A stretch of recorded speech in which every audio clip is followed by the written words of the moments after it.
Si Daniel, call center agent. Hello guys, today is on volleyball today. Watching. Ayun, kasi wala po akong tulog, kakaot ko lang po. Worth it naman po sa sacrifices, yun nga po. Sa lahat ng blessings. And welcome back on my gaming channel. This is JM for today's vlog. It's done for today because we're playing Big City World Craft. Hindi naman na kaibigan. Nagpaalala rin ang Panginoon Hindi natin guys, tama na sa world natin. Ang gandang world natin ko. Ang gandang world ko. Ano nang bibili ng pasa?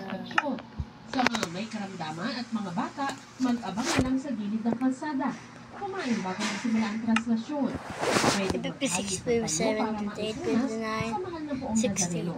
At sa mga lalahok sa pasaran ng biga, 63, 64, 65, 66, 67, 68, 69, 70, 71, 72, 73, 74, 75, 76, 77, 78, 79, 80, 81, 82. Ito po nga yung 20th Century Fox logo.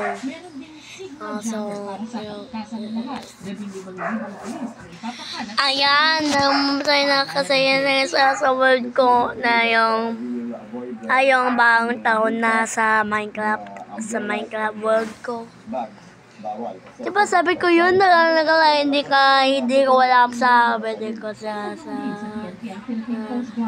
Ayon kay TCG Commanding General Admiral Ronnie Hill Gavan, magsasagawa ng canneling o kanilang K9 units sa Quirino Grandstand, ito at Castle Church. Magpapatrolya rin ang ito 20th Century Fox logo. Naka-standby din ang kanilang event No. para sa integrated news. Sandra Aguinaldo sa tutok 24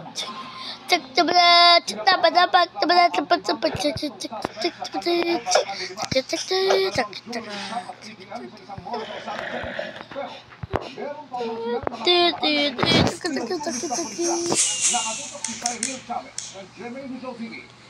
No, my bats. Ano, may Ender Dragon. Oh, babatay ka na. Sa dalawang jewelry shop at ATM sa tulong ng dalawang volunteer, sinuri nila ang mga lagusan na dinaanan ng mga suspect para makapasok at makalabas sa nasabing mall. 20th Century Fox natin.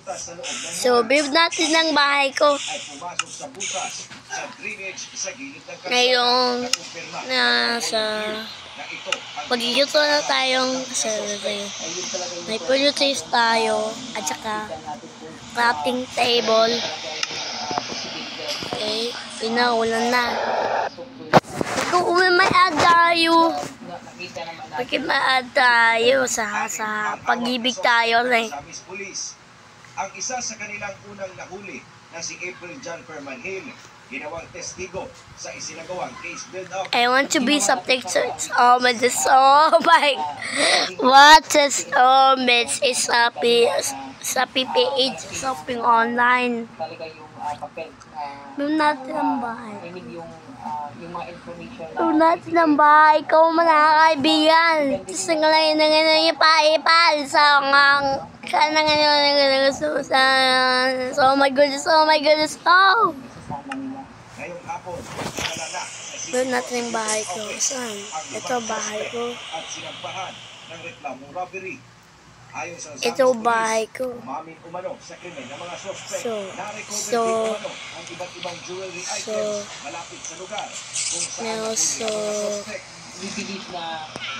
May purchase tayo. May putok. May apex tayo. May apex. Apex na tayo, mga kaibigan. Apex tayo. Kasing igahan natin. Igahan natin yan. Igahan natin. Igahan natin.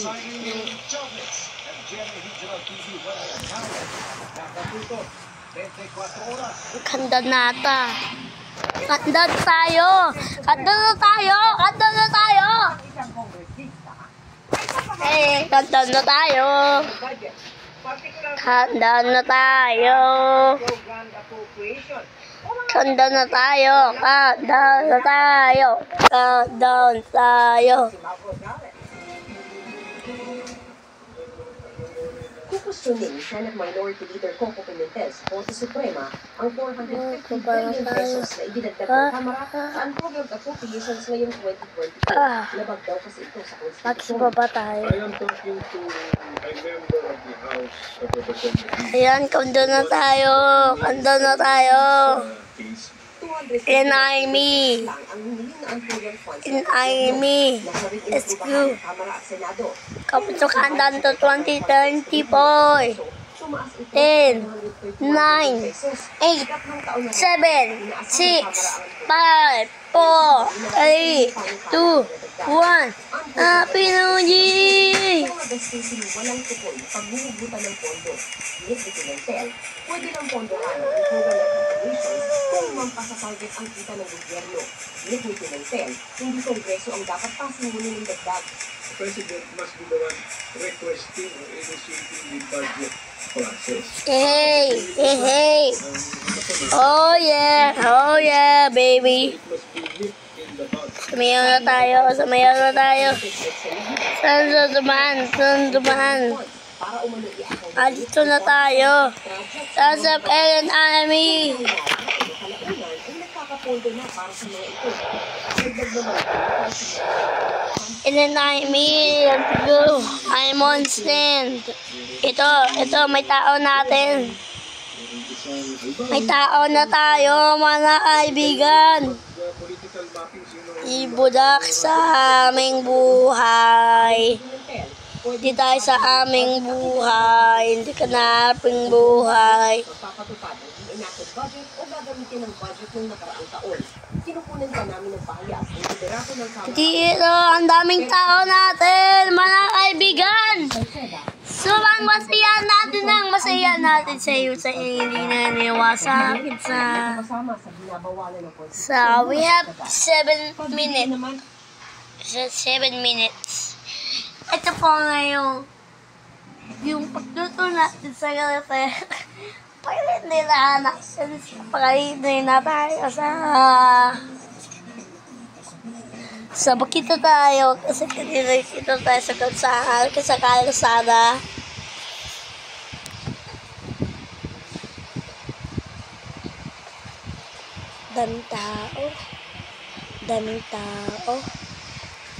Daming tao natin. Daming tao natin, diba? Daming tao. Hindi pwedeng maglabas ng pondo kung walang nakasaad na batas. Ibig sabihin, sakop ng legislatura ang pagdedesisyon sa issue. Para sa GMA Integrated News, Mac Gonzalez, Nakatuto, 24 Oras.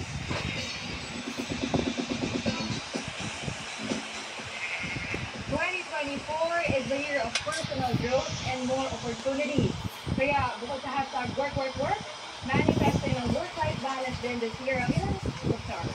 Ang kanilang New Year's resolution, ipagkita ni Katatibayan. Next priority ang pagbibidang series sa Philippine adaptation ng Shining Inheritance. This 2024 mas gusto raw ni Nueva Contravida Kylie at Cantona na may matutunan siyang bagong skills. Mas gumaling pa sa pagmumotor, tiring, and then tennis also. So, parang more self-love and self-improvement this coming 2024. Para sa isa sa lead stars ng upcoming GMA Prime Series sa Pulang Araw ng Tanya Lopez, importante rin ang maging grateful sa maliliit at malalaking blessing. Kaya for 2024, self-love ang mangibabaw sa kanya. Gusto ko lang talaga, mas mahalin ko pa yung sarili ko. Kasi doon nag-start ang lahat eh. Kapag mahal mo yung sarili mo, it reflects din sa lahat ng mga tao na kapaligid dun sa'yo. And nakakapagbigay ka ng positive vibes dun sa iba. Out muna ang toxic and stress, only good vibes for Asia's Limited star Julie Ann Sanchez. Focus on my happiness and my mental health. Para pinakensya ng Tita Daniela, maging involved sa mga buluhang projects Self-love. priority nila is 2024. Sana makagawa pa ako ng mga kami ng mga teleserye na may pinaglalaban, na may matutunang my also but this is XXXX. at may inspire sila. Personal ko po, honestly, Oh my goodness, we have 11. This is almost XX. Yeah, just a big strings. Those strings is to what? Parang sana mas maging knowledgeable ako tungkol sa kapag-open pa ng mas malalaki. Wow, sandalito na! Try pa lang. Kanda na tayo, kaya namin. Buksan mo na pa eh. Muna for a month si Andrea sa Australia. Time with my brother and yung mga anak niya and pati parents ko and sister ko. First time namin na ganito karami kaming nililipat. So excited ako and yung father ko last trip niya, 1995 pa. So talagang big deal to sa amin. Sa Tangbayan, updated sa showbiz. Happening. Hindi kasali pero ramdam ang presensya ng China sa joint patrol ng Pilipinas at Amerika sa West Philippine Sea kanina. Bukang kasing sumabay sa paglalagay ang ating warship at nakatutok live si June Velasquez. Bigay sa kanya ng BRP Ramon Alcaraz na dito ang iyo sa laot ng West Philippine Sea sa loob ng exclusive economic zone ng Pilipinas kung saan ginanap ang dalawang joint maritime patrol sa pagitan ng Pilipinas at ng Amerika. Pero hindi naman nagpadaig ang China. Dalawang Chinese warship ang naglayag at nag-observa. Habang nakalinya at nagpapatrolya ang tatlong barko ng Philippine Navy sa West Philippine Sea, dalawang barkong pandigma ng China ang naglayag sa di karaniwan. Nangyari ito habang sa formation ng mga barko ng Pilipinas para salubungin ang mga barko ng Amerika para sa ikalawang joint maritime patrol sa West Philippine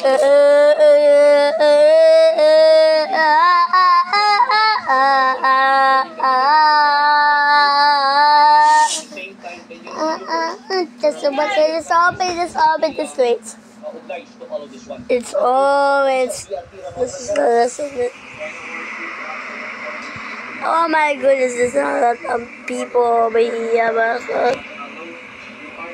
Do you cut down?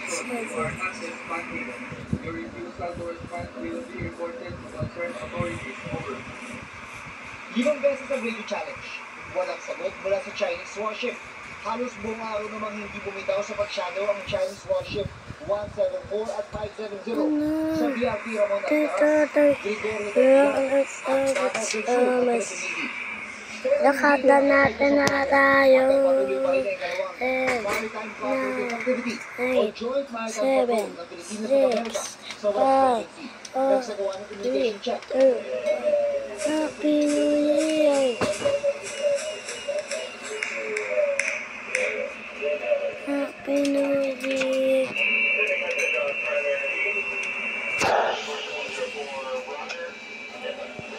Nagkaroon din ng ibang formation and maneuver exercise para hasain ang interoperability ng dalawang pwersang pandagat.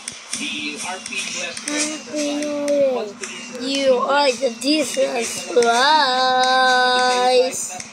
techniques, tactics, and procedures on how to go about Hey, Mommy! interesting challenges. Mommy, get this done now. Dapat sana'y 3 araw ang joint maritime patrol pero Me, delay. Bukas na ang huling araw ng activity dito sa West Philippine Sea.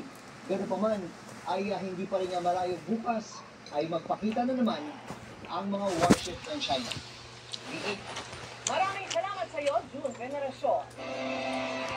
Iniimbestigahan po ngayon ng Bureau of Customs ang bentahan ng mga balikbayan ba na wala umunong kumuha. Pinagabali ito ng ilang OFW. Lalo hinapan nila ang mga padala na bagsak presyo ibenta. At nakatutok si Jonathan Anda. Mga kahon ng pagmamahal, ganyan kung ituring ang mga balikbayan docs na pinagsipulan at pinaghirapan ng mga OFW para maipadala sa kanilang mga kaanak lalo na kapag kakasuhan. Pero sa Facebook, may mga nakikita kaming post na nagbebenta ng mga unclaimed balikbayan box na ang ilan sa presyong 5,000 pesos lang. Nagpadala kami ng mensahe ng seller pero hindi pa siya sumasagot. Ang ganitong kalakaran, iniimbestigahan na ng Bureau of Customs. Kabilang ang viral na yung video ng sa content creator na nakabili raw ng unclaimed balikbayan box. Investigahan natin kung saan yung source at anong balikbayan access ang binibenta online. Paglilinaw naman ng customs, hindi sila ang nagbebenta ng mga unclaimed balikbayan box. Normally po, ang ginagawa nating handling sa balikbayan boxes ay binibigay din po natin sa mga bayari ho na ng mga kapon dito sa pamilya ng mga OFWs. Ang ilang cargo company naman inamin na nagbebenta na sila ng mga unclaimed package sa presyong 3,000 to 5,000 pesos sa mga online trader. Pero ito yung mga package na higit isang taon na nakatanggap sa kanilang bodega na ginagastos sa nila ng forest fees. We have 10 months to collect the cargo from their home, okay, and shipping it all the way and sending it to there and keeping it in safe and secure custody with us. So at least let us down a small part of the trade. Tinatawagan naman daw nila ang mga nagpadala bago mag-dispose. Yun nga lang, hindi na rumakalitakang iba. Pero merong mga OFW na pumuntahan at posible na nawawala ng balikbayan box na 2019 pa niya ipinadala papunta sana Cavite. Hindi raw kasi nakapayag ng piso. Ang kinuha ng pulo ang nakakagdeklara ng bankruptcy. It's open kasi ito and 11:22 na nag-sound. Sinabihan daw sila kailangan mo nang magbayad ng 18,000 to 20,000 pesos. 20,000 pesos ang mahal. Mas nakipagod ka naman. Family ko, kaya hindi worth it. Pero sabi ng customs, wala silang nila. Kaya naman po, hindi po na tayo nag-demand na babayaran para lamang kung makuha nila yung tawag. So, mapatunayan din natin Nakakaalam na. 9, 8, 7, 6, 5, 4, which one happened? No, yay! Nag-listahan ng mga accredited na consolidator at forwarding company para magabayan at hindi naman o mga OFW na nagpapadala ng balikbayan box. Para sa PLE, Jonathan Andal nakapitong 24 oras.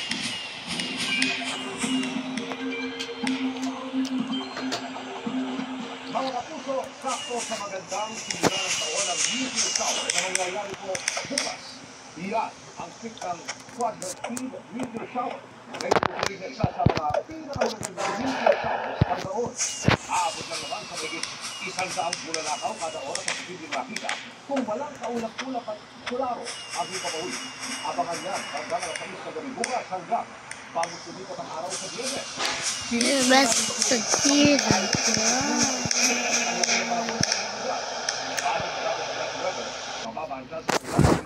May Maliban sa Apayao, Cagayan, Isabela, Quezon at Mindoro Provinces, ay ulan din sa Mindanao sa hapon pero unti-unting mabawasan paglalim ng gabi. Maaaring magpatuloy hanggang Biyernes sa madaling araw ang chance na maging maulap at maulan sa ilang bahagi ng Northern Luzon. Posible rin na malalakas ang ulan sa Southern Luzon at ng Mindoro Provinces. Sa Metro Manila, ang next video, Happy New Year, and magkakamang kung daan, Happy New Year.